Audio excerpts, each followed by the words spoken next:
Queridos, estamos numa conferência. O tema da nossa conferência é o pleno Evangelho de Deus, uma perspectiva hermenêutica de Romanos. E hoje de manhã nós falamos muito sobre a questão hermenêutica. Nós ministramos uma palavra ali baseada no capítulo 3 e 4 de Romanos, mostrando como que Paulo trabalha essa visão hermenêutica. Hoje nós vamos continuar falando um pouco mais, e amanhã, sobretudo, a mensagem que será baseada nos capítulos 8, 9, 10 e 11 de Romanos.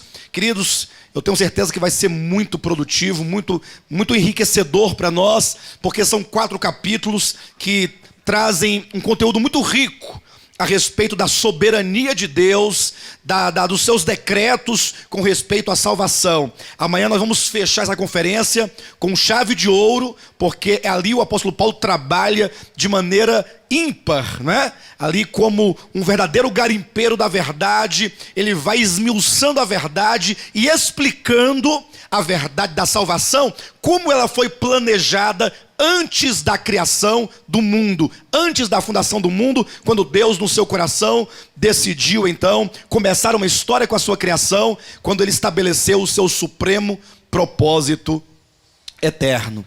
Mas talvez alguém pergunte assim: pastor, por que intitular esta conferência com a seguinte expressão: o pleno Evangelho de Deus? Por que pleno Evangelho? Irmãos, é importante que ao nós entendermos o Evangelho, sabemos que o Evangelho é o poder de Deus para a salvação de todo aquele que crer. Então é o poder de Deus, é o próprio Deus agindo no homem.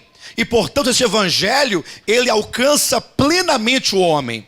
Os irmãos, nós temos muitos textos para ler, então os irmãos podem anotar, eu não poderei ler todos, quero ler apenas um, depois eu vou citando os demais, mas anotem aí para os irmãos verificarem em casa. Vamos abrir a Bíblia em 1 Tessalonicenses, no capítulo 5, versículo 23, que é um texto fundamental para compreender essa verdade.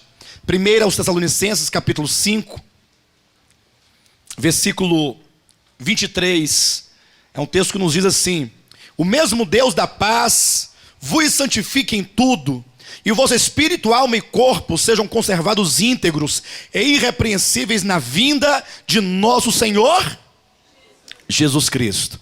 Queridos, veja como que o apóstolo Paulo coloca aqui estas verdades. O apóstolo diz: e o mesmo Deus da...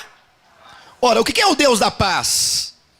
Nós falamos isso esta manhã. Os irmãos lembram? Há um texto em Salmo de número 85, versículo 10, que diz que a justiça e a paz se beijaram. Ora, como é que pode ser esse texto do salmista, que a justiça e a paz se beijaram? Queridos, quando Jesus Cristo estava na cruz do Calvário, ali derramando o seu precioso sangue para nos redimir dos pecados e para servir de propiciação entre nós e Deus, né, nos levando a Deus, justificando-nos diante de Deus, ali ele estava recebendo sobre si a justiça de Deus, o justo juízo de Deus recaía sobre Jesus Cristo.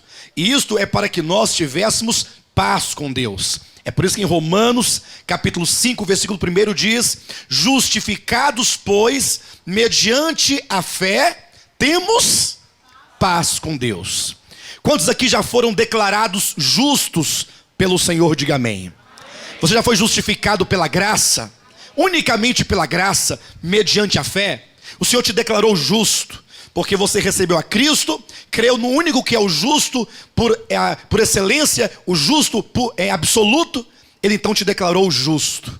Então agora você tem paz com Deus. Esse Deus da paz, de que fala Paulo aqui em Tessalonicenses capítulo 5, é o Deus da reconciliação. É o Deus que desceu do céu e nos reconciliou consigo mesmo, mediante a morte de Jesus Cristo, o seu Filho, na cruz do Calvário. Agora é dito que esse mesmo Deus da paz, olha, o mesmo Deus, ou seja, há uma continuidade. Aquele que um dia começou boa obra em nós, reconciliando-nos com Deus, este mesmo Deus da paz, agora há de nos santificar completamente. E aí nos é dito que o ser pleno do homem, o homem na sua plenitude, é espírito, alma e corpo.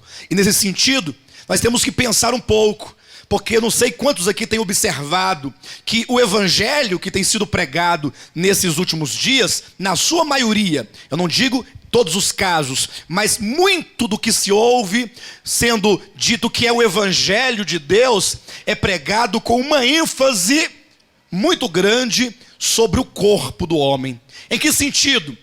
É um evangelho que é pregado, que enfatiza tudo que é material, tudo que é físico. Ou é a cura do corpo, ou é qualquer riqueza material que trará alguma satisfação, algum prazer para o corpo.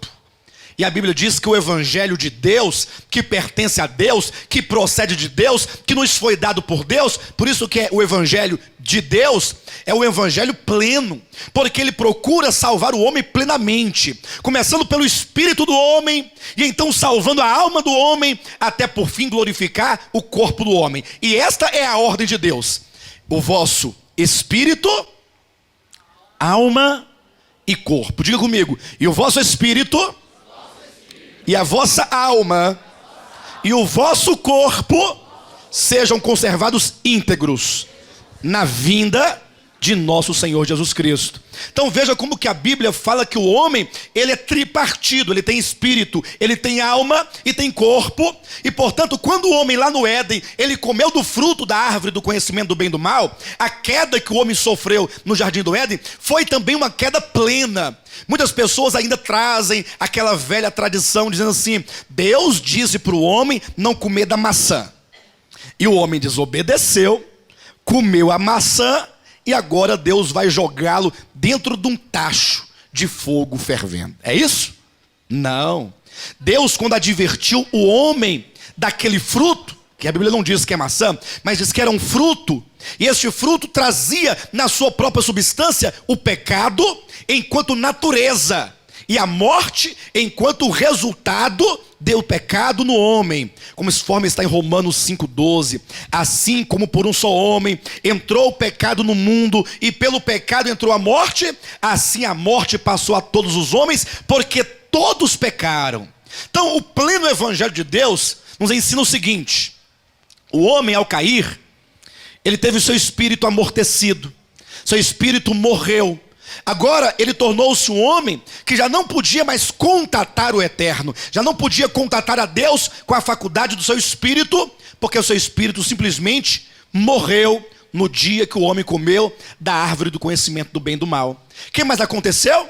A alma do homem foi tocada pelo pecado enquanto natureza, e a alma do homem tornou-se o quê? Tornou-se rebelde contra Deus. A alma do homem passou a aborrecer a Deus e aborrecer a vontade de Deus. Agora olhe para mim por um momento e apenas considere uma coisa: não é verdade que mesmo aqueles que já experimentaram um pouco dessa salvação, ainda muitas vezes têm na sua alma uma certa porção de inimizade contra Deus? Sabe quando que você, por exemplo, tem uma conferência, e a conferência nós sabemos que é uma grande riqueza de Deus sendo derramada sobre a igreja, numa porção dobrada, os irmãos têm experimentado isso, mas às vezes, eventualmente, tem um outro compromisso que é totalmente carnal, que diz respeito a um prazer humano, físico do corpo, e aí você fica entre as coisas divinas e as coisas de Deus, e muitas vezes o que prevalece? As coisas humanas. Nós trocamos ou não muitas vezes as coisas de Deus que nós confessamos e dizemos que amamos por muitas coisas humanas, terrenas e até certo ponto inclusive pecaminosas. Isso é verdade? Ou eu estou falando besteira aqui? Ou será que só eu que sou assim, pecador? Vocês também já experimentaram um certo nível, grau de inimizade, né? Falamos que amamos a Deus e queremos a Deus, mas muitas vezes prevalece os desejos na alma, da sua vontade, uma vontade obstinada, uma vontade que, embora conheça a vontade de Deus na sua palavra, mas é uma alma obstinada pelo pecado, obstinada pelo orgulho, obstinada pela sensualidade, obstinada por prazeres transitórios do pecado. E assim então nós entendemos que a alma do homem, o espírito do homem, ele morreu quando o homem comeu da árvore do conhecimento do bem e do mal, conforme está em Efésios capítulo 2, versículo 2, quando nos diz: estando vós mortos. 2, versículo 1, né? Nos vossos delitos e pecados. E então agora uma alma inimiga de Deus que precisa de ser transformada. E o corpo, não precisa falar, precisa? Quando você olha para o seu corpo, o que você vê? Uma beldade. O que você vê? Você vê um corpo que dia a dia está morrendo. Os dentes estão apodrecendo e caindo. Tem gente que só tem 2 dentes agora na boca. Não é verdade? As pernas cheias de varize, bico de papagaio, celulite, não é? Dor na coluna, enxaqueca, osteoporose, o que mais? Artrite, artrose, sinusite, bronquite. E assim o homem, eu costumo falar o seguinte: o homem fede. O homem fede. Às vezes o homem se vê muito orgulhoso, ele acha que é demais, é nada. Você é um candidato fortíssimo. E com toda certeza, você é um candidato que descerá logo a cova. Se Jesus não vier no nosso tempo, você será comido pelos gusanos, os vermes, que já estão dentro do seu corpo, aguardando apenas a ordem de Deus para devorar o seu fígado, o baço, as tripas, o seu coração, os bofes, tudo. Começa de dentro, né? Os vermes estão só esperando. Lembra do caso lá de Herodes, que não deu glória a Deus? Deus deu ordem para que os vermes que já estavam dentro dele começassem a devorá-lo, estando ele ainda vivo. E em pé, os gusanos começaram a comer o seu rim, né, as tripas, e foi todo comido por bicho. Então é assim que é o homem. O homem caído, espírito, alma e corpo, ele está tocado plenamente pelo pecado. E nós agora devemos superar qualquer tipo de evangelho que se limita a um aspecto espacial ou algum aspecto judicial. O que significa isso? A pregação de que Jesus morreu para te salvar, para que você não vá para as chamas do inferno, que você vá para o céu. E assim está todo o povo de Deus pensando o seguinte: Jesus vai voltar e vai levar a sua igreja para o céu, e nós vamos para o céu, morar no céu, vamos ganhar cada uma coroa, uma roupa branca, e vamos ficar lá pelas eternidades sem fim, tocando harpa e cantando no coral. Ora, mas o evangelho é muito mais profundo do que essa salvação espacial, do que essa salvação judicial. Jesus Cristo te ama e morreu por você para perdoar os seus pecados. Isso é verdade, nós falamos hoje de manhã. Mas agora nessa noite, a partir de Romanos capítulo 7 e capítulo 8, nós queremos avançar nessa salvação e perceber que sim, a salvação tem o primeiro aspecto, que é judicial. Nós vimos nos capítulos 1, 2 e 3 e 4 de Romanos, quando o apóstolo Paulo ele aborda aquela questão do homem na linha do tempo, antes da lei, durante a lei e agora em Cristo, para mostrar que todos pecaram e por causa dos pecados cometidos, todos estão debaixo da ira de Deus, todos estão fadados à morte eterna, quando então vem Cristo. A justiça de Deus, que é revelada, que é manifestada, que foi testemunhada pela lei e pelos profetas, essa justiça de Deus que vem para receber em si mesmo a punição de Deus para se nos redimir. Ele pagou o preço. Nossos pecados estão perdoados. Já não devemos mais nada, porque tudo já foi pago.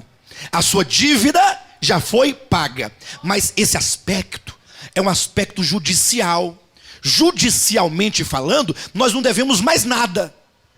Diga amém. Quanto você deve? Por quê? Cristo pagou. Quanto ele pagou da tua dívida? Ele pegou o escrito de dívida, que constava de ordenanças, o escrito de dívida que era contra nós, ele removeu-o inteiramente, encravando-o na cruz.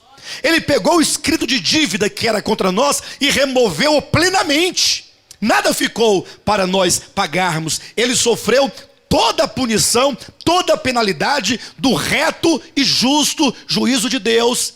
E portanto, judicialmente, nós estamos livres. Mas aí a grande questão e pergunta é a seguinte: você ainda continua pecando? Hã? Você ainda tem dentro de você muitos elementos que ainda estão obstruindo o caminho de Deus dentro do seu coração? Então, para isso, o Senhor é aquele que é o Deus da paz, sendo o mesmo Deus da paz que agora quer nos santificar em tudo. Ele quer dar continuidade a esta salvação, conforme está em Filipenses capítulo 1, versículo 6. Aquele que começou boa obra em vós, há de completá-la até o dia de Cristo Jesus. Se Jesus começou uma obra em nós, nos redimindo, nos justificando e nos reconciliando, Ele quer completar essa obra. Diga para o irmão que está do seu lado: Jesus quer continuar a obra que um dia Ele começou. E agora vamos olhar para Romanos capítulo 7 e para Romanos capítulo 8. Esses dois capítulos em que o apóstolo Paulo ele vai repetir a mesma estrutura hermenêutica, a mesma estrutura dispensacional. Lembram-se dessa manhã? Mostrando o homem antes da lei, o homem durante a lei e o homem depois da lei, com uma pequena diferença. Enquanto lá em Romanos capítulos 1, 2 e 3, ele falou do homem antes da lei, o homem na lei e o homem depois da lei, numa visão judicial, ele agora quer mostrar o homem antes da lei, durante a lei e depois da lei, agora em Cristo, numa visão orgânica. Pastor, qual é a divisão do aspecto judicial da salvação para o aspecto orgânico? Muito simples. O aspecto judicial é aquilo que Cristo realizou por você.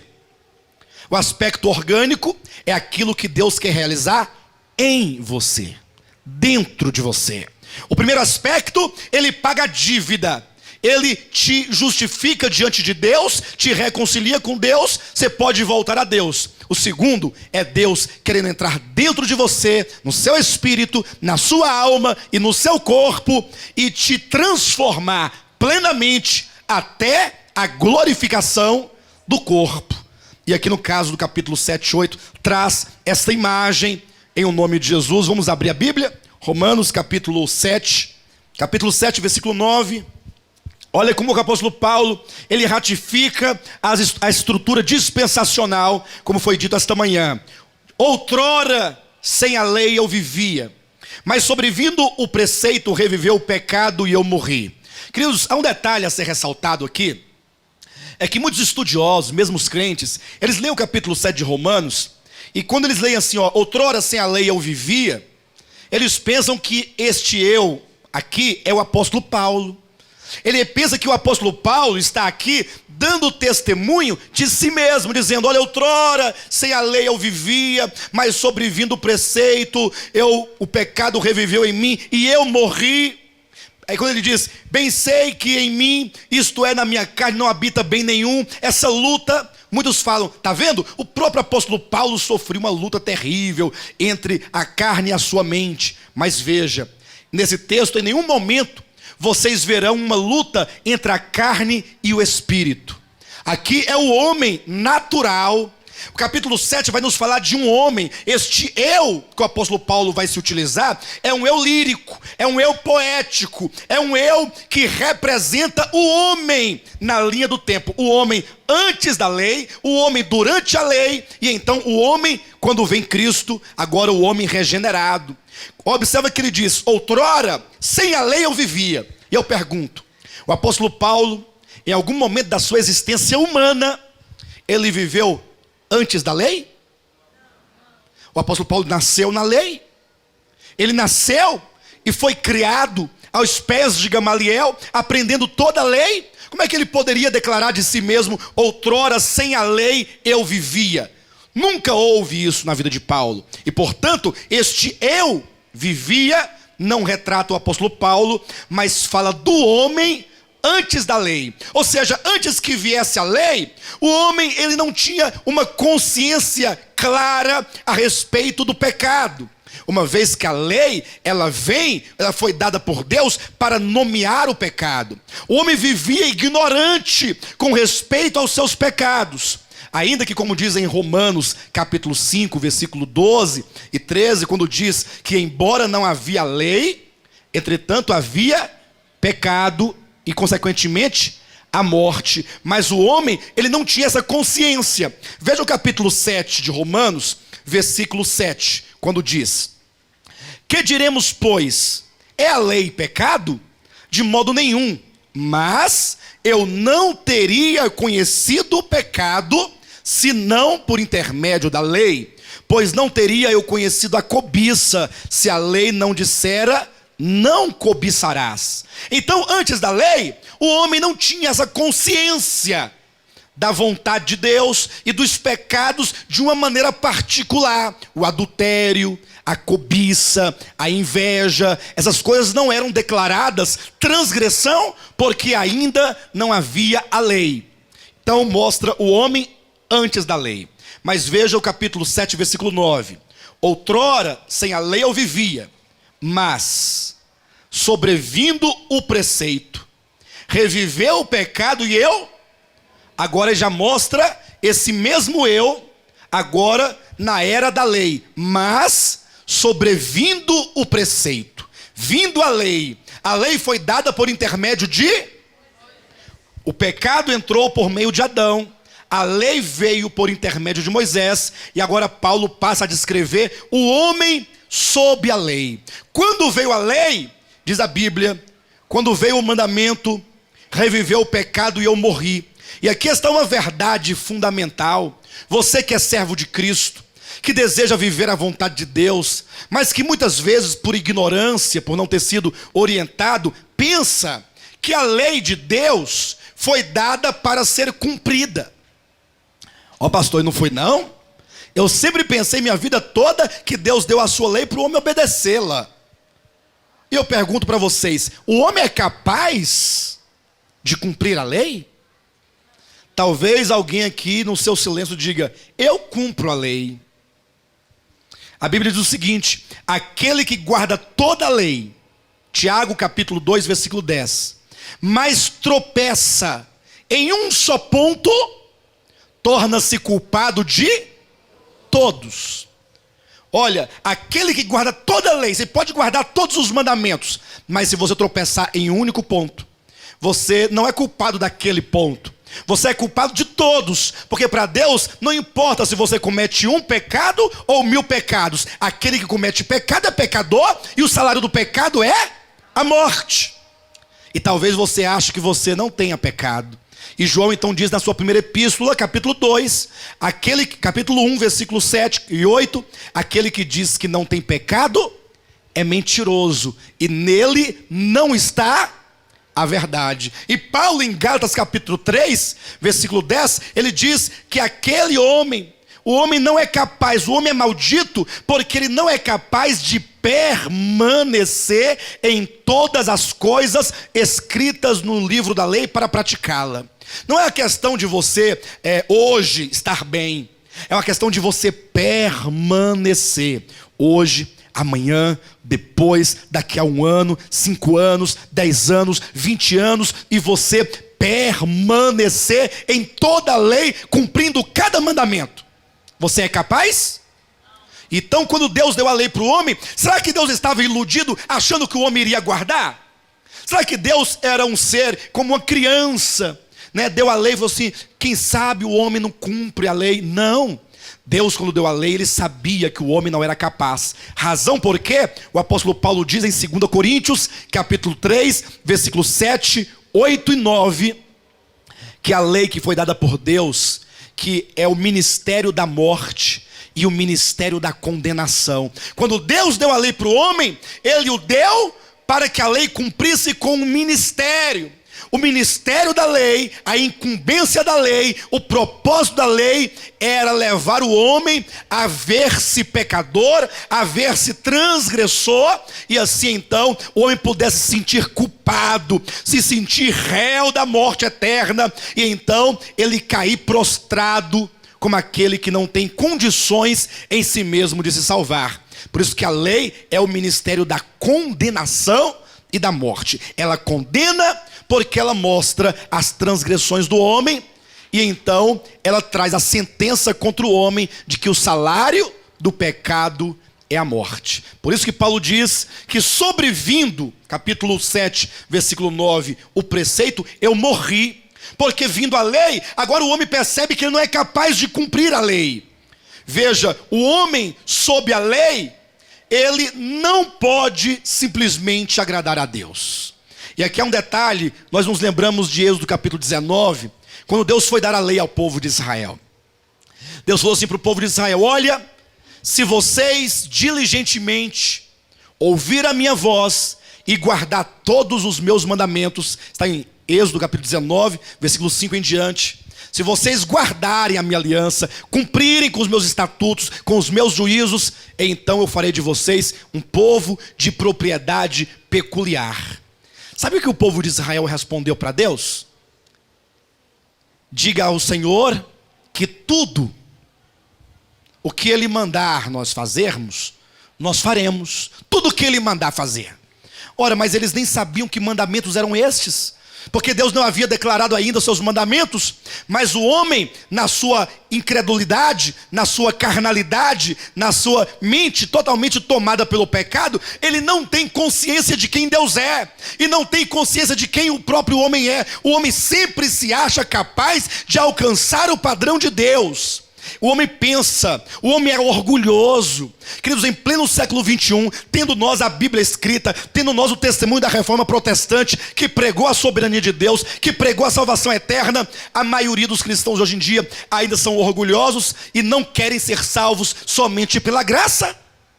Eles querem ser salvos pela graça, sim, mas não abrem mão de suas obras, porque eles continuam achando que se não tiverem as suas obras carnais, jamais Deus poderá salvá-los. Eles brigam com você, eles rejeitam você, eles falam mal de você, se você afirmar o que a Bíblia afirma: pela graça sois salvos mediante a fé, e isto não vem de vós, é dom de Deus, não por obras, para que ninguém se glorie. Veja que o apóstolo Paulo está abordando o homem antes da lei, o homem durante a lei, mas ele quer trazer um enfoque orgânico, mostrando que a incapacidade do homem de cumprir a lei não é uma mera desobediência, mas é uma incapacidade orgânica. O homem, na sua alma, na sua mente, nas suas vontades, nas suas emoções, ele não pode agradar a Deus, porque ele é carnal, porque ele é carne. É uma condição inata, orgânica, do ser, ontológica do ser humano. Mas o homem não sabia disso lá no Monte Sinai, e até hoje continua sem saber. Por isso falou para Deus: olha, tudo que o Senhor mandar fazer, nós faremos. Quanta ignorância! Quer dizer que tudo que Deus mandar fazer, você vai fazer? E o pior, Deus deu a lei, eles ouviram a lei, e no capítulo 24, versículo 8 de Êxodo, eles tornaram a responder: sim, Senhor, tudo que o Senhor mandou fazer, nós faremos. E o apóstolo Paulo então mostra como que o homem, ao falar isso, ele era ignorante. Veja o capítulo 7 de Romanos, versículo 12, quando diz: por conseguinte, a lei é santa, e o mandamento é santo, e justo, e bom, para aqueles que querem guardar a lei. Repita comigo: porque a lei é santa, e o mandamento santo, e justo, e bom. A lei é santa? O problema está na lei? A lei é justa? A lei é boa? Agora escute só o que Jesus falou para o jovem rico, quando aproximou-se de Cristo e falou: bom mestre, o que devo eu fazer de bom para herdar a vida eterna? E Jesus repreende dizendo: bom, só há um. O jovem rico era bom? Você é bom? Eu sou bom? Os judeus eram bons? Os gentios eram bons? Nós somos bons? Quantos há de bom nesse universo? Só Deus é bom. O homem é bom? A lei é boa? O homem é bom? Se a lei é boa e o homem é mau, o homem pode cumprir a lei? Nunca, jamais. Então veja como que o apóstolo Paulo coloca essa verdade no versículo 14: porque bem sabemos que a lei é espiritual. Eu, todavia, sou carnal, vendido à escravidão do pecado. Outra expressão, o homem é carnal. Pastor, mas aqui Paulo está dizendo que ele é carnal? Paulo está dizendo que ele, Paulo, é vendido à escravidão do pecado? Será que é isso mesmo? E aqui entra mais uma vez aquela visão hermenêutica. Vamos colocar à prova para saber se Paulo de fato está falando dele ou não aqui nesse texto? Olha a prova. Capítulo 7, versículo 14 declara: porque bem sabemos que a lei é espiritual, eu, todavia, sou carnal, vendido à escravidão do pecado. Volte algumas folhas no capítulo, em Romanos, no capítulo 6, e veja o que diz o versículo 6.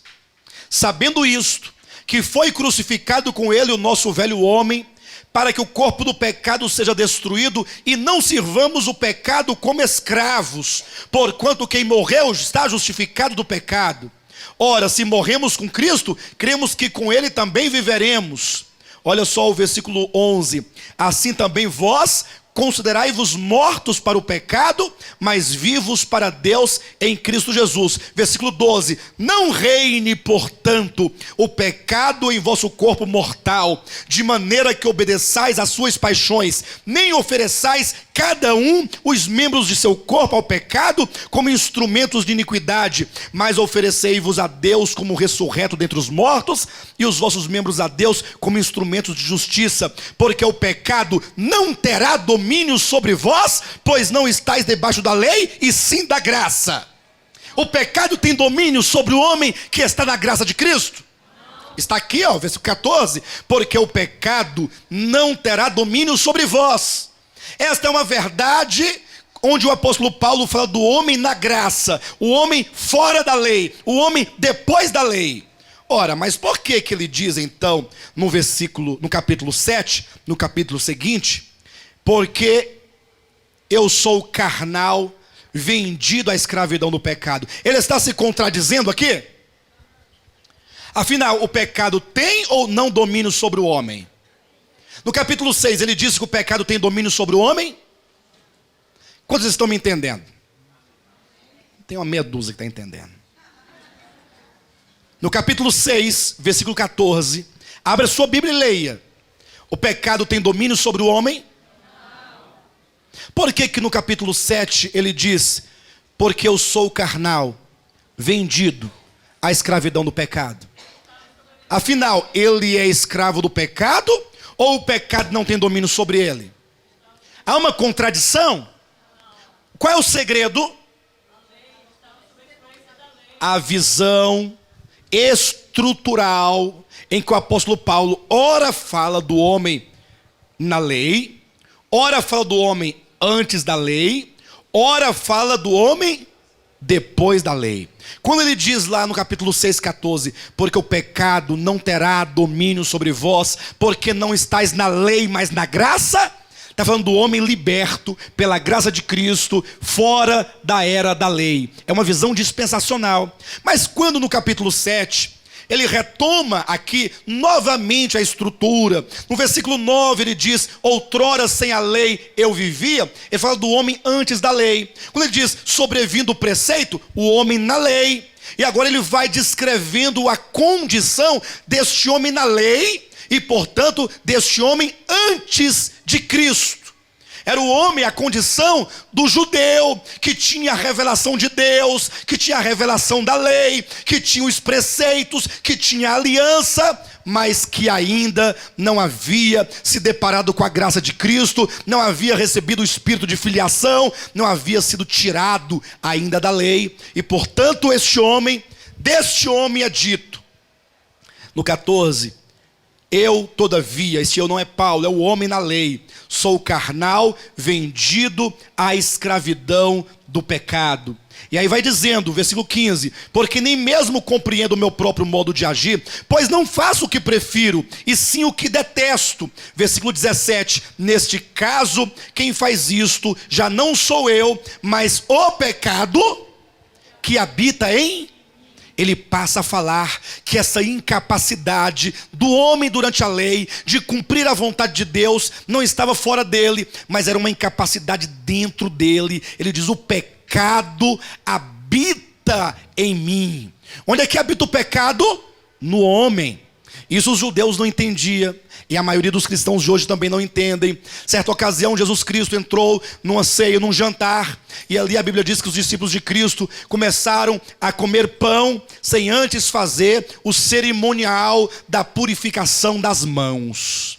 Porque os judeus tinham sempre ali uma água purificadora que eles aspergiam sobre as mãos, sobre talheres, sobre vasos, sobre camas, sobre mesas, sobre objetos, sempre pensando que aquela cerimônia, aquela água era capaz de purificar o homem de alguma coisa. Quando os discípulos de Cristo começaram a comer, esse testemunho está em Mateus capítulo 15 e Marcos capítulo 7. Então, quando os judeus viram aquilo, que os discípulos de Cristo não participavam daquela cerimônia, foram reclamar com Cristo, dizendo: por que os teus discípulos não lavam as mãos antes de comerem? Que pergunta, né? Olha a pergunta para Jesus logo: por que teus discípulos não lavam as mãos? Aí Jesus diz: é porque o mal não está nas mãos. Por que na sua igreja as irmãs usam brinco, pastor? Está ali a Jamara, a Jamara com 2 brincão. Por que usa brinco? Eu fui naquela igreja, eu gostei muito da palavra, mas quando eu olho para aquelas irmãs, não dá. Falta santidade. Falta aquela santidade dos irmãos do passado. Que irmão do passado? Falta a santidade dos fariseus. O pecado não está na orelha, não está no pescoço. Acredita que tem pessoas que não usam aliança, porque diz é uma joia. Vaidade. Eu conheço um bem próximo de mim que não usa, e ninguém convence ele do contrário. O pecado não está na roupa que você veste. Pastor, mas nem nas roupas decotadas? Não. A roupa decotada é apenas o reflexo da sensualidade que está no coração. Você pode pegar uma pessoa sensual e vesti-la toda de pano de saco. Continuará sensual com os olhos, olhando com perversidade. Você pode vestir uma burca numa mulher, que o olho do homem atravessará a burca, querendo saber como é que é lá de trás. Se eu estiver mentindo, pode me desafiar. Diga: pastor mentiroso. Vai lá, quem é que está aqui para falar que eu estou mentindo? O homem que está aqui, os homens, varões, estou mentindo? Glória a Deus pela sinceridade dos irmãos. Jesus disse: olha, o mal, o pecado, procede do coração, não está fora do homem. A impureza não está fora, não é esta água que vai purificar as mãos. Nada que há fora do homem pode contaminá-lo, mas o que está dentro do homem, isto sim, pode contaminá-lo. É o que o apóstolo Paulo diz: o pecado habita dentro do homem. O pecado, enquanto uma natureza de rebelião, contrária a Deus, contrária à justiça de Deus, contrária à santidade de Deus, que está na mente, nas vontades, nas emoções, nos pensamentos, no coração, no mais profundo do homem, e que isso vai se manifestando como os pecados que o homem pratica contra Deus. Mas está aqui no versículo 18: porque eu sei que em mim, isto é, na minha carne, não habita bem nenhum. E aqui está a grande prova de que esse eu não é o apóstolo Paulo. Pois o querer o bem está em mim, não porém o... Olha o que ele diz: o querer o bem. E este homem está na lei, é o homem da lei, está em mim. Ele recebeu uma certa luz de Deus, conheceu a vontade de Deus, os mandamentos de Deus, e agora ele quer agradar a Deus, ele quer servir a Deus. O querer o bem está dentro dele, não porém o efetuá-lo. O homem natural, o homem criado, o homem caído, mesmo tendo conhecimento de lei, conhecimento de Deus, mediante a lei, ele não tem o poder em si mesmo de agradar a Deus. Portanto, este evangelho que diz: olha, venha como está, Jesus te ama. Aí a pessoa levanta a mão, aceita. Ah, Jesus, aceitei Jesus, eu aceitei. Coitado de Jesus, né? Olha, eu tive dó dele e aceitei Jesus, né? E agora depois vem para o culto de doutrina e começa a falar um tanto de coisas que se aquele homem não fizer, não praticar, não realizar, ele não vai ser salvo.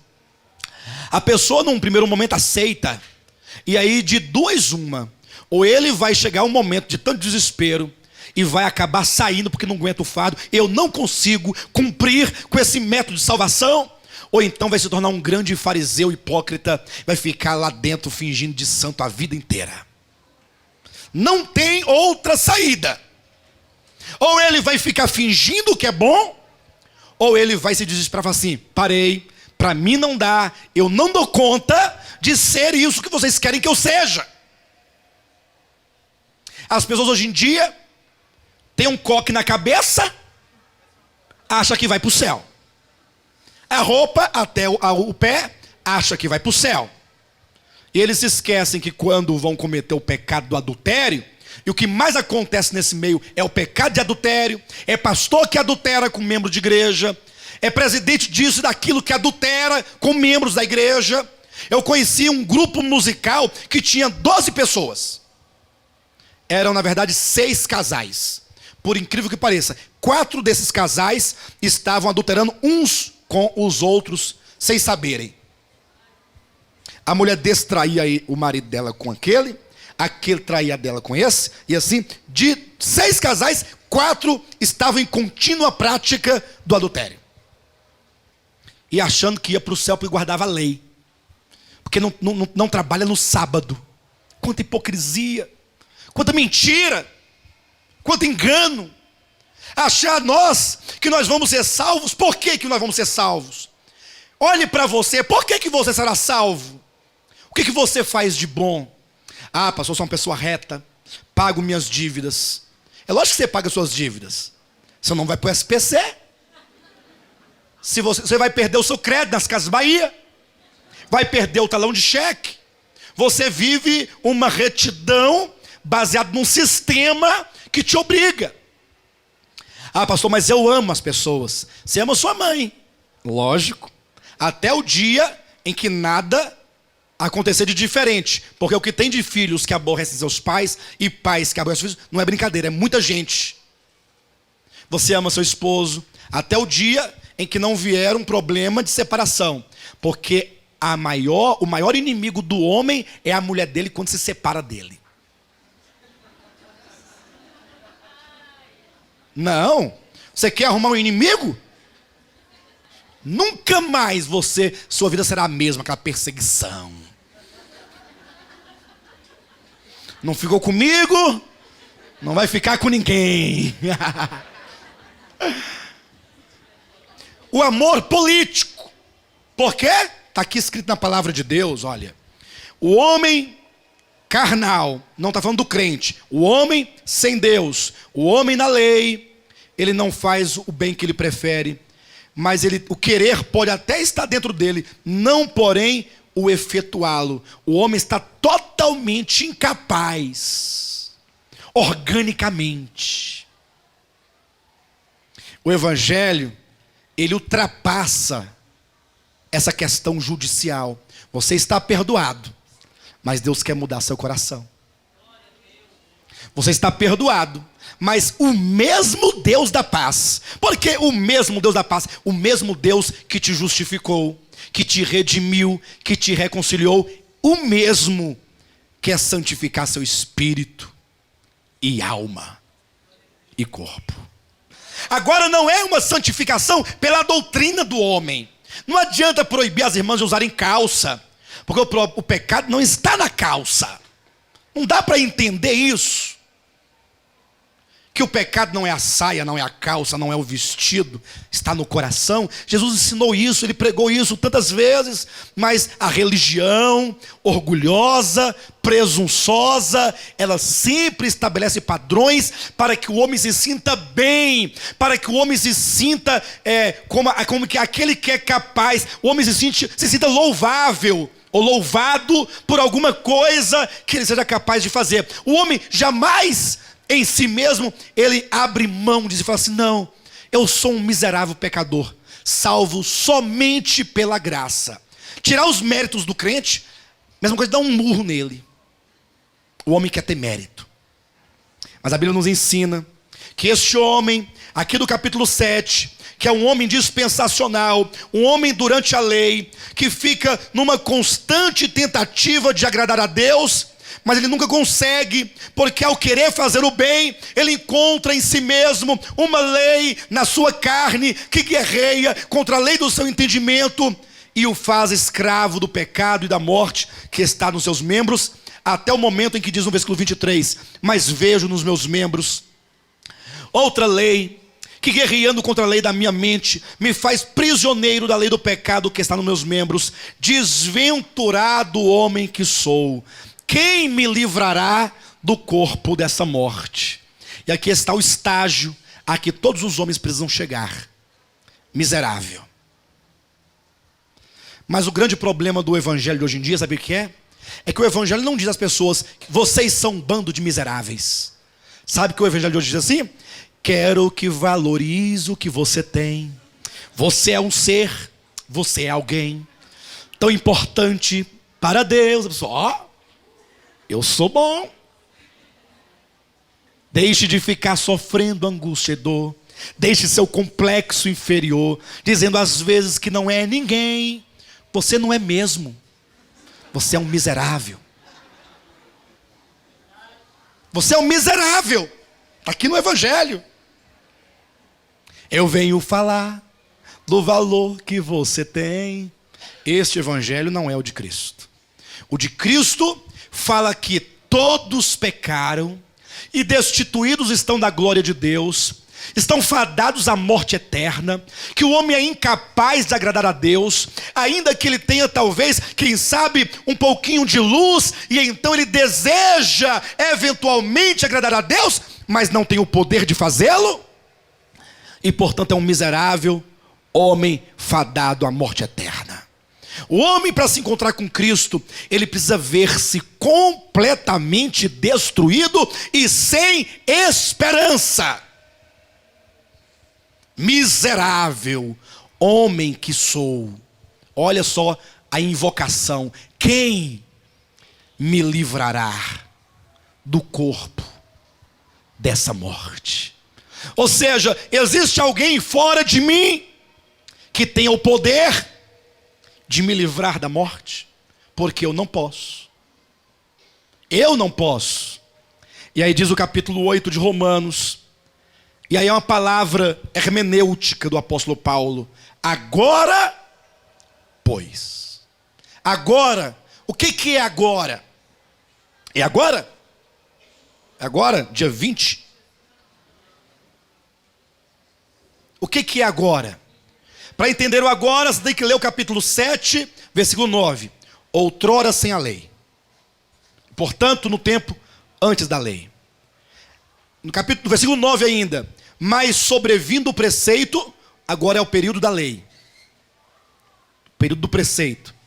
Capítulo 8, agora pois, é o período depois que o homem chegou à grande conclusão de que ele é um homem miserável, de que ele não pode, de que ele não é capaz, de que organicamente, na sua mente, nas suas vontades, nas suas emoções, nos seus pensamentos, no seu coração, ele é perverso, ele não tem em si mesmo o poder para agradar a Deus. Este homem no capítulo 7, ele é incapaz de agradar a Deus e portanto está condenado. E ele grita: quem me livrará do corpo dessa morte? E aí então aparece no versículo 25: graças a Deus por Jesus Cristo, nosso Senhor. Diga: graças a Deus por Jesus Cristo, o nosso Senhor. Se não fosse o Senhor Jesus, nós estaríamos eternamente mortos, perdidos, fadados ao lago de fogo, condenados eternamente. Mas surge Jesus Cristo, introduz uma nova dispensação, o tempo da fé, a graça e a verdade vieram por meio de Jesus Cristo, e agora, pois, já nenhuma condenação há para os que estão em... Quem aqui está em Cristo Jesus? E aqui essa expressão, aquele que está em Cristo, é uma expressão orgânica. Porque estar em Cristo não diz respeito àquilo que você faz, mas diz respeito ao lugar onde você agora se encontra, em virtude da obra redentora de Cristo Jesus. Muitas pessoas pensam assim: não, eu estou em Cristo quando eu dou meu dízimo, quando eu oro, quando leio a Bíblia, quando congrego. Mas quando eu fico assim meio desviado, em casa, não tem aqueles crentes meio desviado? Não vai para os cultos, só vai quando tem festa, fica lá atrás, não quer saber de nada, não é? Ah, eu não estou em Cristo. Não, o estar ou não em Cristo não é uma questão de fazer ou deixar de fazer. É uma questão orgânica. O homem original, criado em Adão, ele está em Adão. O homem caído está em Adão. Tanto é que nós vamos encontrar em 1 Coríntios capítulo 15, versículos 45 e 47, que para Deus só existem dois homens. Essa verdade se repete no capítulo 5 de Romanos. Para Deus só existe Adão e Jesus Cristo. Não tem você. Sabia que para Deus não tem você? Para Deus tem Adão e tem Cristo. Ou você está em Adão, ou você está em Cristo.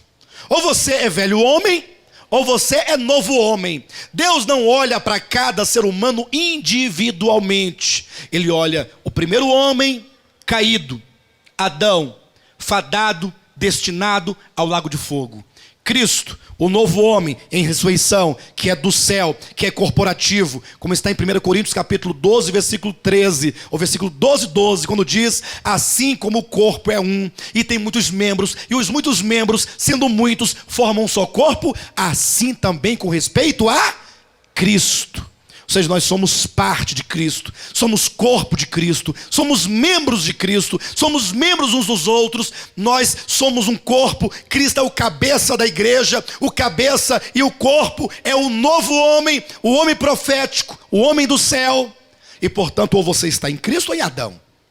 O que nos faz estar em Cristo? O que acontece? Quais são os pressupostos, as bases que nos permitem estar em Cristo? No momento em que você ouviu o Evangelho, está em Efésios capítulo 1, versículo 13. Você ouviu o Evangelho da sua salvação, tendo nele também crido. Quando você crê no Evangelho, algumas coisas são operadas dentro de você. Primeiro, você é unido a Cristo na sua morte. Está lá em Romanos capítulo 6, versículos 1, 2 e 3. Ou porventura ignorais que aqueles que foram batizados em Cristo foram batizados na sua morte? Você, quando creu em Cristo, você foi batizado na morte de Cristo. Você que creu em Cristo, você morreu com Cristo e foi sepultado com Cristo, e o velho homem foi aniquilado quando Cristo morreu por você e nós morremos com ele. Essa verdade está em Romanos capítulo 6. Abra sua Bíblia, versículo 6. Sabendo isto, que foi crucificado com ele o nosso velho homem, para que o corpo do pecado seja destruído e não sirvamos o pecado como escravos. Você pode repetir essa verdade? Sabendo isto. Diga para o seu irmão que está do lado: você sabe disto? Você tem que saber disto, que o nosso velho homem foi crucificado com Cristo, para que o corpo do pecado seja destruído. Diga: eu fui crucificado com Cristo. Mas é com mais vontade. Quando vocês estão torcendo lá para o Flamengo, vocês ficam E agora, quando fala dessas verdades eternas, fica: não, fui crucificado com Cristo. Não, diga: eu fui crucificado com Cristo. Eu morri com Cristo. Eu fui sepultado com Cristo. Aleluia! O velho homem já foi destruído. A salvação, ela é orgânica. Salvação não é mero perdão de pecados. Salvação não é mera justificação imputada. Salvação não é mero pagamento da dívida. Salvação também é destruição orgânica do velho homem. Este homem caído, este homem perverso, este homem que ama o pecado, foi crucificado, foi sepultado, foi destruído quando Cristo foi morto na cruz do Calvário. Cada prego cada vez, cada murro que ele levou, cada chicotada, cada golpe, ali Satanás não sabia, mas ele estava sendo usado como instrumento de Deus para destruir em Cristo o velho homem. Quando Cristo morreu, que pegou aquele corpo, foi levado à sepultura, sepultava-se o velho homem em Cristo, sepultava-se a velha criação em Cristo, sepultava o velho Adão em Cristo. E quando Cristo ressurgiu dentre os mortos, nós ressuscitamos juntamente com Ele.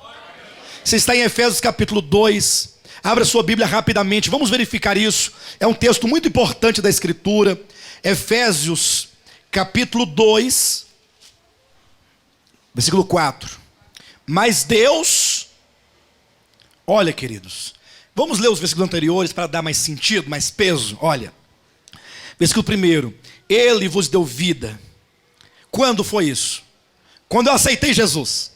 Foi isso? Eu aceitei Jesus? Não. Estando vós, como é que você estava? Onde? Nos delitos e pecados, nos quais andastes outrora, segundo o curso deste mundo, segundo o príncipe da potestade do ar, do espírito que agora atua nos filhos da desobediência, entre os quais também todos nós andamos outrora, segundo as inclinações da nossa carne, fazendo a vontade da carne e dos pensamentos, e éramos por natureza.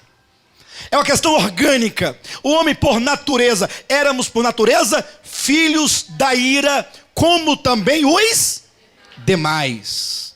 Você tinha esperança? E agora, versículo 4: Mas Deus não é mais o homem.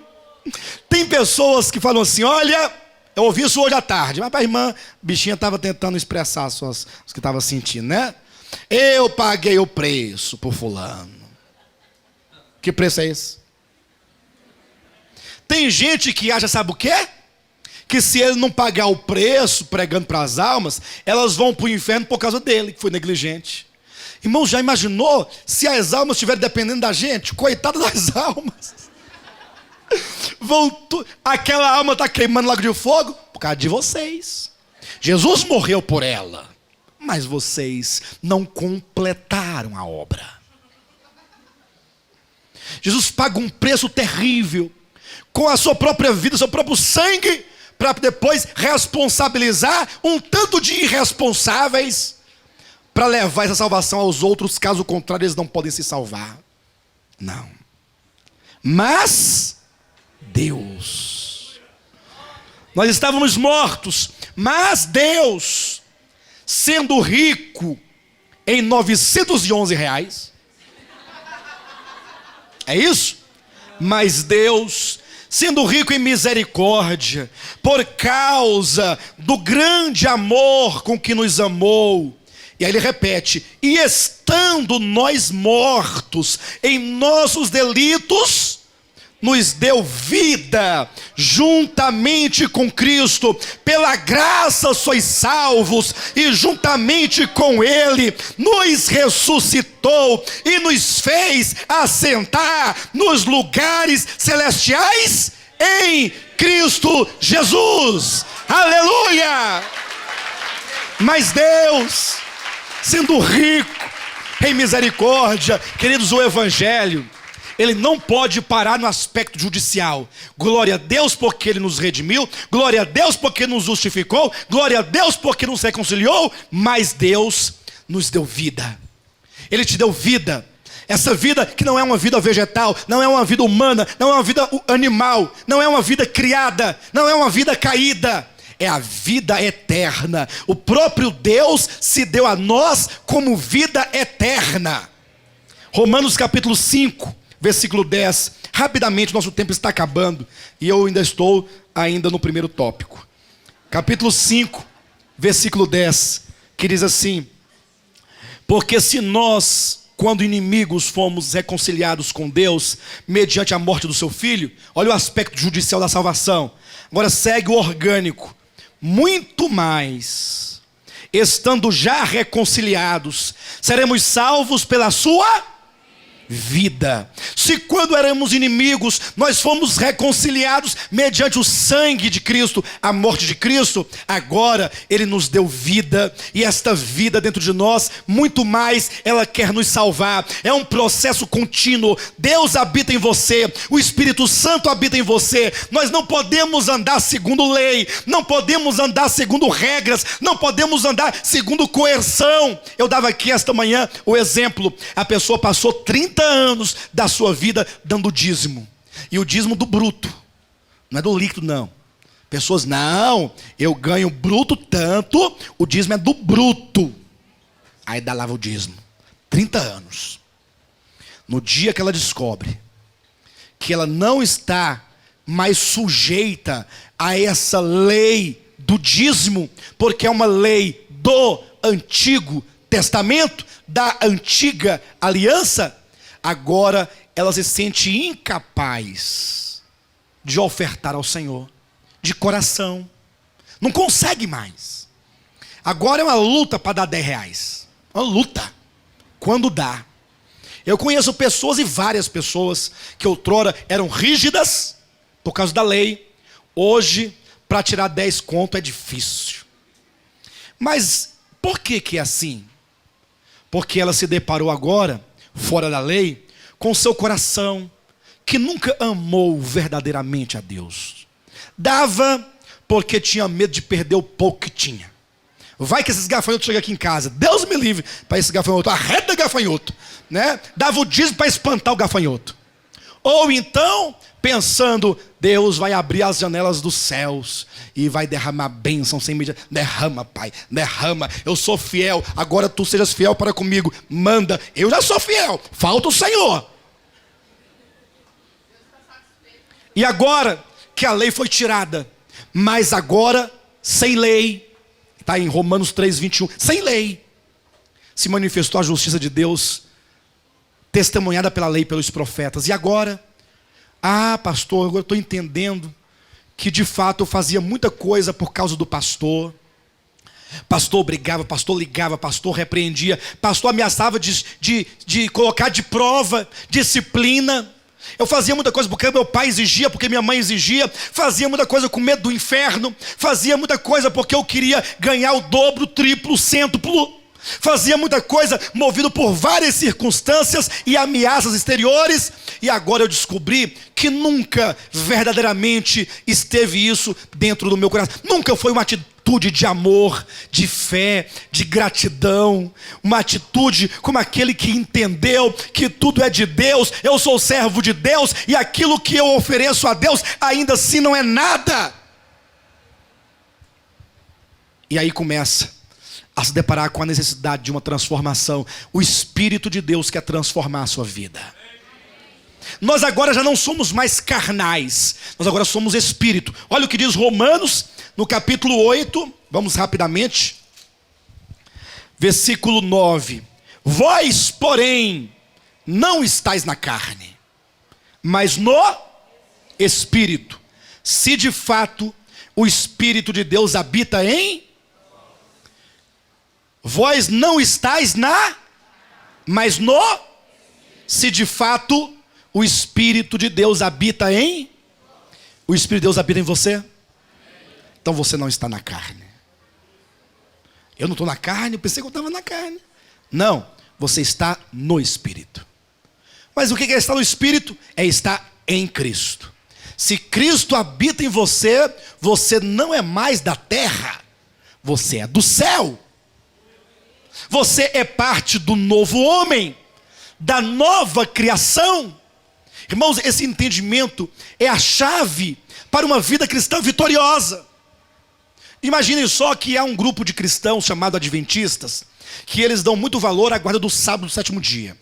Não, porque Deus criou tudo em 6 dias, no sétimo ele descansou. Nós também trazemos então o selo dessa criação, a marca dessa criação, a guarda do sábado. Engraçado. Eu sou parte de uma nova criação. Eu não faço mais parte dessa primeira criação. Essa primeira criação, ela foi crucificada com Cristo. Eu agora levo o selo da nova criação, não o da antiga criação, que já foi condenada à destruição, como está lá em 1 Pedro capítulo 3, ou é 2 Pedro capítulo 3, quando diz que os céus que agora existem e esta mesma terra estão entesourados para a destruição por fogo no último dia. Você é nova criatura, você é nova criação, você é novo homem, você está em Cristo, você é do céu, se o Espírito de Deus habita em vós. Olha que verdade maravilhosa. Capítulo 8, versículo 9. Vós, porém, não estáis na carne, mas no Espírito, se de fato o Espírito de Deus habita em vós. E se alguém não tem o Espírito de Cristo, esse tal não é dele. Qual que é a marca agora, na nova aliança? Qual que é a marca? É o uso do véu? Quem tem véu na cabeça é salvo. Quem não tem véu não é salvo. É isso? Quem pratica o lava-pés é salvo. Quem não pratica não é. Quem usa calça esporte está condenado. Quem usa saia e vestidão está salvo. Esta é a marca. Qual que é a marca? Se alguém não tem o Espírito de Cristo, esse tal não é dele. Mas se habita em você o Espírito de Cristo, você não está na carne, mas no Espírito. Temos que nos entender, perceber nossa identidade. Você é a nova criatura. A nossa vida deve ser dirigida não pela lei, não pelos padrões deste mundo. Você tem que se entender: sou parte de Cristo, sou corpo de Cristo, estou em Cristo, estou no Espírito. E agora eu preciso buscar as coisas referentes ao Espírito. Temos que orar e aprender a orar: Senhor, ensina-me o caminho do Espírito. Ensina-me a ser guiado e a ser dirigido pelo Espírito. Esse Espírito que habita em nós, foi o que Jesus falou para Nicodemos, dizendo: olha, não adianta ser mestre da lei, doutor da lei, ser fariseu, ser escriba, ser judeu, nada disso importa. Para entrar no reino de Deus, tem que nascer de novo. Esse novo nascimento nos faz cidadãos do reino de Deus. Não somente alguém que está dentro do reino de Deus, porque o reino de Deus não é um lugar físico, né, em que as pessoas adentram e ficam: eu estou dentro do reino. Não, o reino de Deus é constituído por todos aqueles que nasceram de Deus e, portanto, são participantes da mesma natureza divina. Natureza divina? Está lá, 1 Pedro capítulo 2, versículo 4. Para que sejais participantes da natureza divina. Você é do céu. Tem que parar de andar agora jururu, triste, aborrecido. Tem pessoas que acordam aborrecidas, passa o dia aborrecido, aborrecendo os outros, e aí vai dormir aborrecido. Nada presta. Ninguém presta, o governo não presta, a igreja não presta, os irmãos não prestam. Para disso. Você tem que começar a se ver e a se entender e a caminhar com a cabeça erguida. E quando te perguntarem: o que foi que você está com a cabeça erguida? O que foi? Você acha pouco? Templo do Espírito Santo? Você acha pouco participante da vida divina? Você acha pouco membro do corpo de Cristo, nova criatura do céu? Isso é pouco? Cristo em mim, a esperança da glória. Se você tem esperança da glória, não pode firmar essa sua esperança em qualquer obra que você possa fazer. O Evangelho está sempre nos chamando: saia da base das obras humanas. E começa a dizer: eu tenho a esperança de um dia estar na glória. Mas o que te dá essa base, essa segurança, essa esperança? Cristo em mim. É porque Cristo está em mim é que eu tenho esperança da glória. Um dia Ele entrou para dentro do meu espírito, Ele regenerou o meu espírito. Agora meu espírito é vida por causa da justiça, ainda que o meu corpo esteja morto, porque o meu corpo está morto. Romanos 8:10. O corpo está morto por causa do pecado, mas o espírito é vida por causa da justiça. Ainda que o meu corpo esteja se deteriorando, esteja acabando, mas eu tenho a esperança dentro de mim. E esse Cristo que habita em mim, que é a minha esperança, Gálatas capítulo 4, versículo 19, ele está crescendo dentro de mim, até que Cristo seja formado em vós. Diga: Cristo está crescendo em mim. Tem uma meia dúzia aqui, está no processo. Diga para o seu irmão: Cristo está crescendo em você. A vida cristã consiste em Cristo em nós, crescendo em nós. Foi o que João Batista diz: importa que ele cresça e que eu diminua. A cada dia o Espírito Santo vai nos transformando, tirando elementos do velho homem e acrescentando algo de Cristo em nós. Cristo vai crescendo e o velho homem vai se reduzindo, o pecado na carne vai acabando, das vontades vai acabando.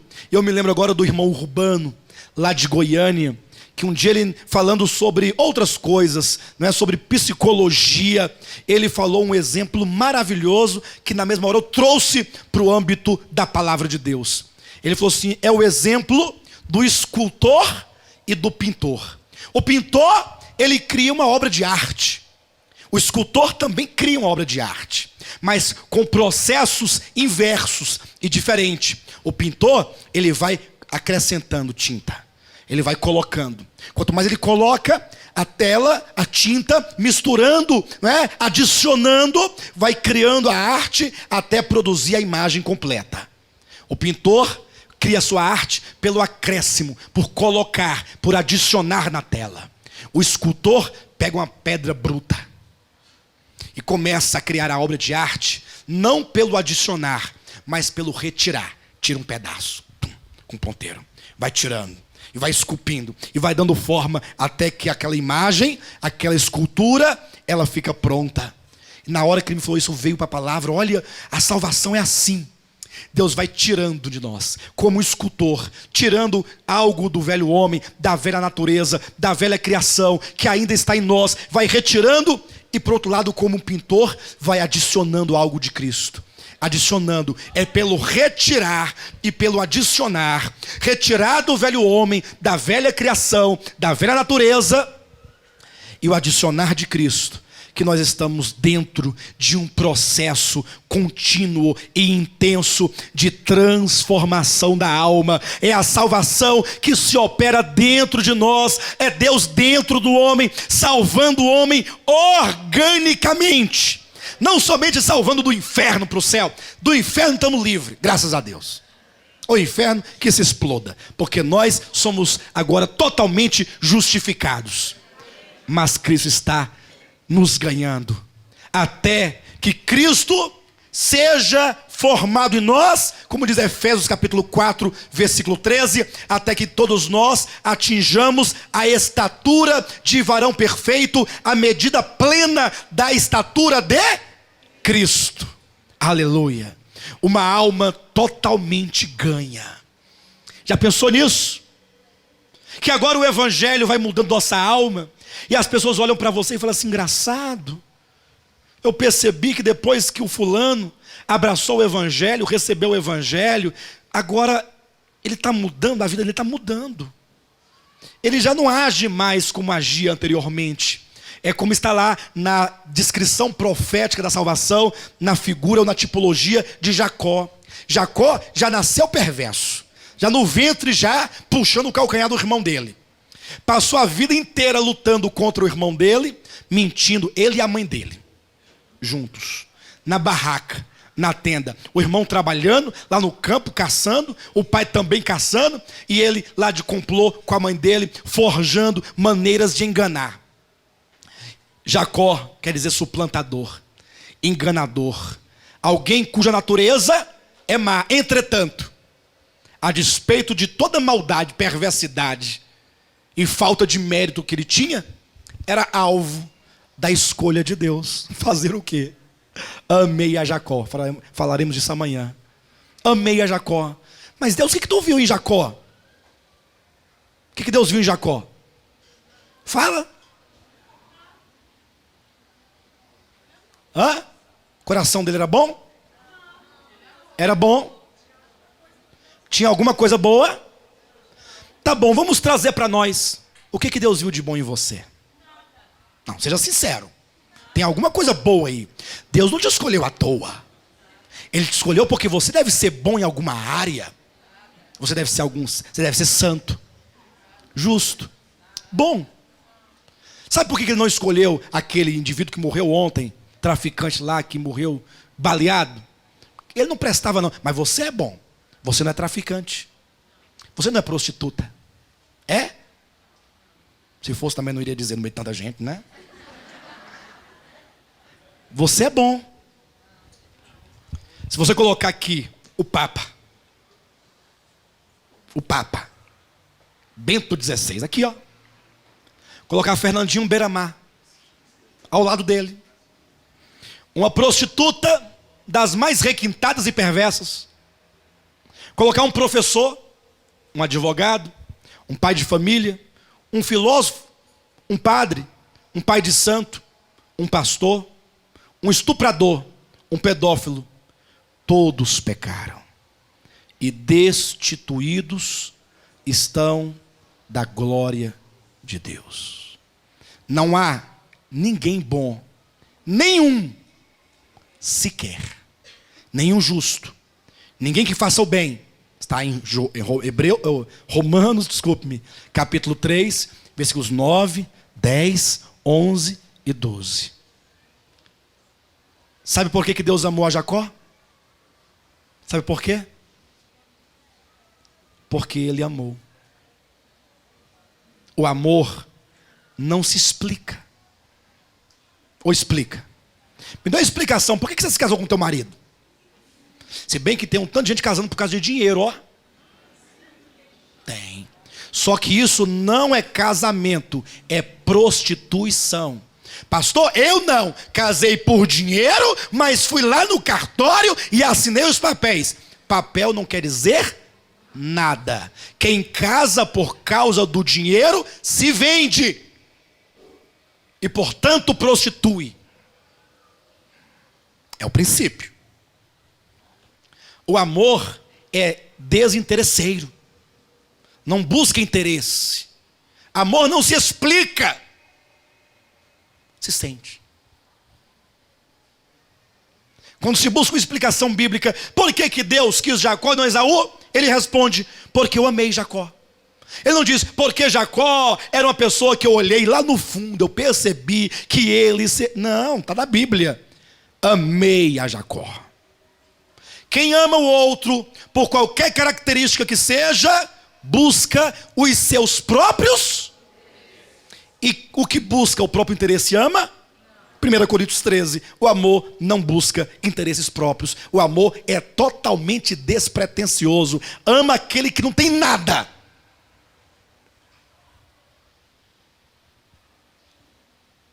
É isso. Mas Jacó, o próprio nome já dizia, como é que significa Jacó? Suplantador, enganador. Passou a vida toda enganando. Por fim, foi parar lá no Val de Jaboque. Depois de muitos anos, já cansado. E a Bíblia diz que Deus apareceu para ele. E ele passou a noite inteira lutando com Deus. A luta de Jacó com Deus representa, lá no Val de Jaboque, representa a luta que ele teve com Deus durante toda a sua existência. Ali se materializou a sua existência toda. Quando já ia raiando o dia, Deus tocou-lhe a coxa. E esse nervo então encolheu. Ele ficou manco e agora já não podia andar sozinho. Foi preciso o apoio de um bordão. Agora ele é um homem dependente. Já não te chamarás mais Jacó. Agora você é um homem transformado. Será chamado de Israel, príncipe de Deus, porque lutaste com Deus e venceste. Opa! Será chamado de príncipe de Deus, porque como príncipe lutaste com Deus e venceste? Jacó venceu a luta? Quem foi que deu o golpe final? E por que Jacó venceu? Porque vence no Evangelho aquele que perde. Aquele que perde a sua vida, ganhá-la-á. E aquele que ganha a sua vida, perdê-la. Porque Jacó perdeu a luta quando ele se rendeu. Agora você acabou de vencer. Teu nome será mudado. Agora você é Israel. Aí diz a Bíblia que quando Jacó, agora Israel, subia o val de Jaboque, apoiado num bordão, diz a Bíblia, nasceu-lhe, pois o sol. Por que nasceu-lhe, pois o sol? Bastaria dizer, nasceu o sol. Porque nasceu para ele e para todo mundo. Não, nasceu-lhe, nasceu para ele, porque a sua vida toda foi uma grande noite de trevas. Mas agora, tocado por Deus, quando Deus toca o homem, toca na parte mais forte do homem, quando Deus quebranta, tira a sua força natural e o faz totalmente dependente, o homem é ganho por Deus, o dia brilha para ele. Agora não é mais Jacó, agora é Israel, agora é transformado. E na maneira que ele ia andando, mancando da perna, apoiado naquele bordão, o povo olhava e dizia, ora, parece com Jacó. Não, mas não pode ser ele, porque Jacó não manca. Jacó não tem problema na perna. Todo mundo sabe que Jacó, ele tem as duas pernas boas. Não, mas não é possível, mas é a cara dele. Não, mas não pode ser ele. Não, vamos perguntar então. Ô fulano, ei, psiu, você é Jacó? Ele, sim. Só que agora eu fui transformado. Sou agora Israel de Deus. Todo aquele que é transformado organicamente por Deus, o seu andar nunca mais será o mesmo. O seu andar não será o mesmo de antes. Sabe por quê? Porque a vida te ganhou e te transformou. O espírito foi regenerado quando cremos. E a alma está dentro de um processo constante de salvação. Mas e o corpo? E o corpo? O corpo que está morto por causa do pecado. Romanos capítulo 8, estamos encerrando. Versículo 18 em diante nos diz assim: porque para mim tenho por certo que os sofrimentos do tempo presente não podem ser comparados com a glória a ser revelada em nós. O Evangelho também traz, além dos aspectos judiciais, que são a redenção, a justificação e a reconciliação, além da regeneração do espírito humano e da transformação da alma, o Evangelho também traz uma esperança de uma glória futura. Você tem esperança da glória futura? O que o Avon tanto deseja fazer e não consegue, o que o Botox quer fazer e não consegue, o Senhor fará por você. Botox não dá conta das rugas. Renil não dá conta das rugas. O corpo está morto, mas é dito o Evangelho, está aqui, olha. Há uma esperança. Não pode ser a glória a ser revelada em nós. Quem já ouviu falar que tem um tanto de crente querendo ir para a glória? Você quer ir para a glória por quê? Quer ir para a glória? A glória não está lá. A glória está aqui. Aqui aonde? Está dentro de nós. A glória entrou dentro de nós quando cremos no Evangelho. Ela está dentro do seu espírito. E essa glória, ela anseia se expressar no seu corpo. Ela está presa por causa do cativeiro, da corrupção do nosso corpo. Veja o texto. Versículo 18, no finalzinho diz: não podem ser comparados com a glória a ser revelada onde? Onde é que a glória será revelada? Em nós. Não somos nós que entraremos nela, mas ela, estando dentro de nós, será manifestada em nós. A ardente expectativa da criação aguarda a revelação dos filhos de Deus. Quantos filhos de Deus nós temos aqui? Amém. Mas se você sair por aí dizendo, eu sou filho de Deus, eu sou filho de Deus, sabe o que vão dizer para você? Ah, você é filho de Deus. E eu não sou? Deixa de ser besta. Todo mundo é filho de Deus. Não é assim. Filho de Deus são somente aqueles que receberam a Cristo. Veio para os seus, mas os seus não o receberam. Mas a todos quantos o receberam, deu-lhes o poder de serem feitos filhos de Deus. Você não foi adotado, você foi feito, constituído, você foi gerado filho de Deus. Só que o mundo não pode ver com os olhos carnais esses filhos de Deus, porque o filho de Deus, humanamente, exteriormente, fisicamente, em nada difere daquele que não é filho de Deus. Como morre um, morre o outro. É sepultado um, é sepultado o outro. Nós estivemos recentemente num sepultamento lindo. Já ouviram falar de sepultamento lindo? O que é um sepultamento lindo? É um sepultamento de um servo de Deus, que morreu nessa esperança.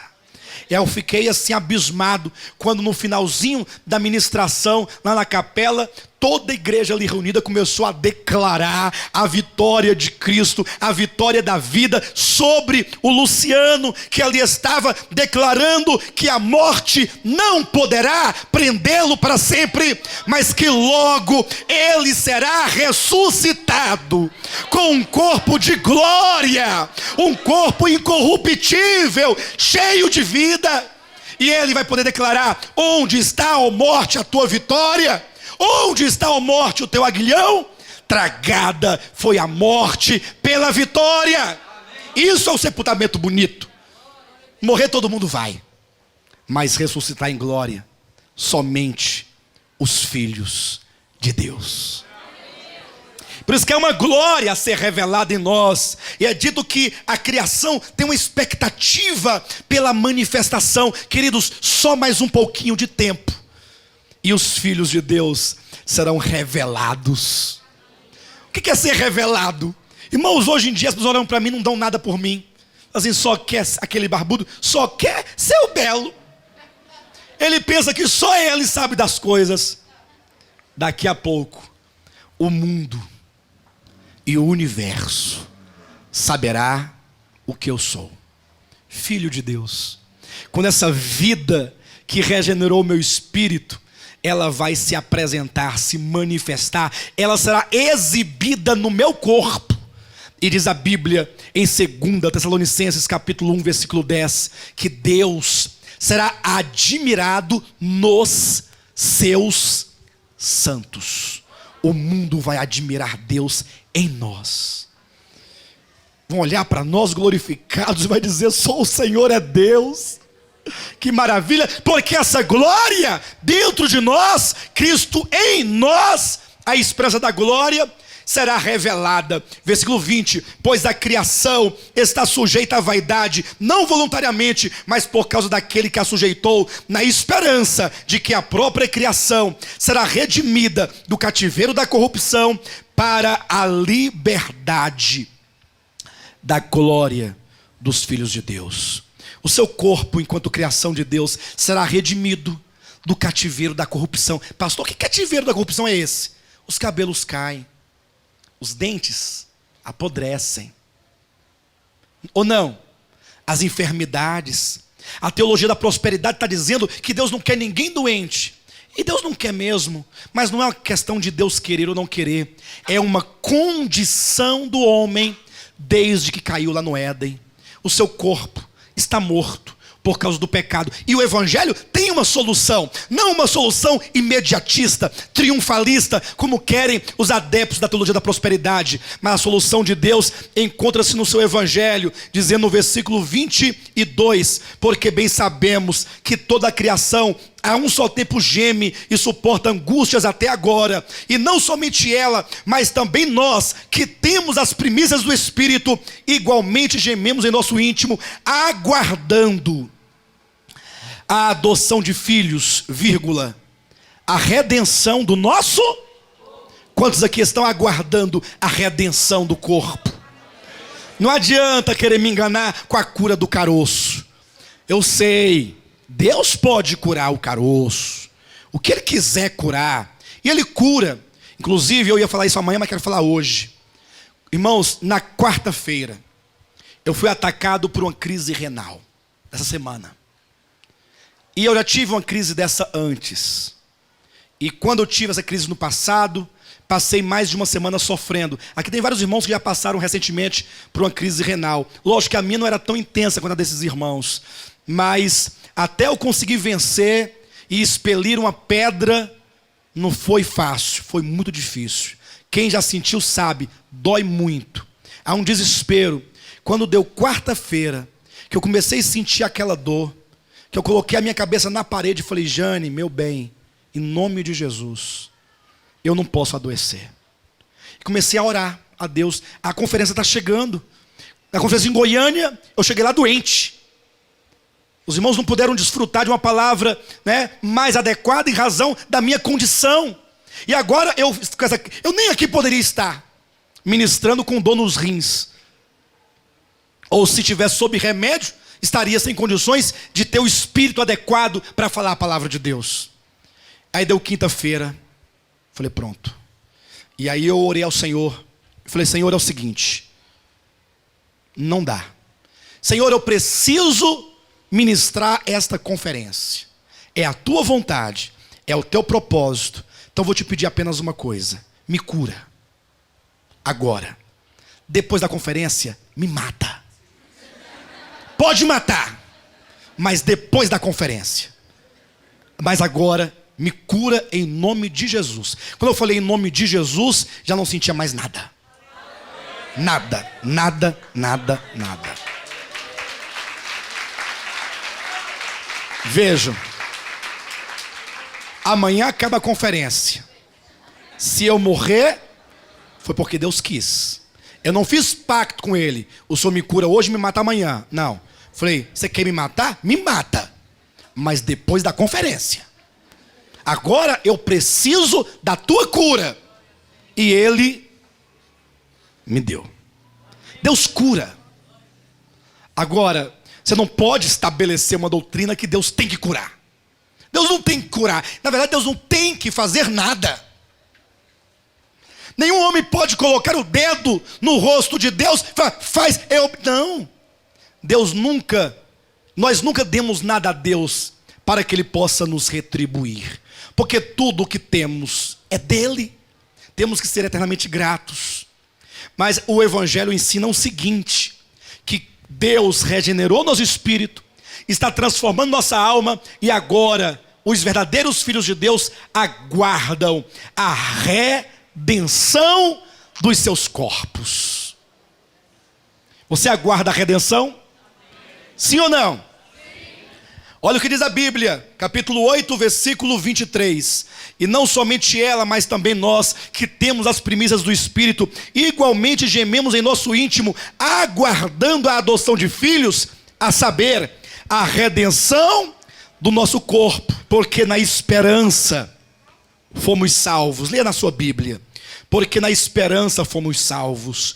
Ora, esperança que se vê não é esperança.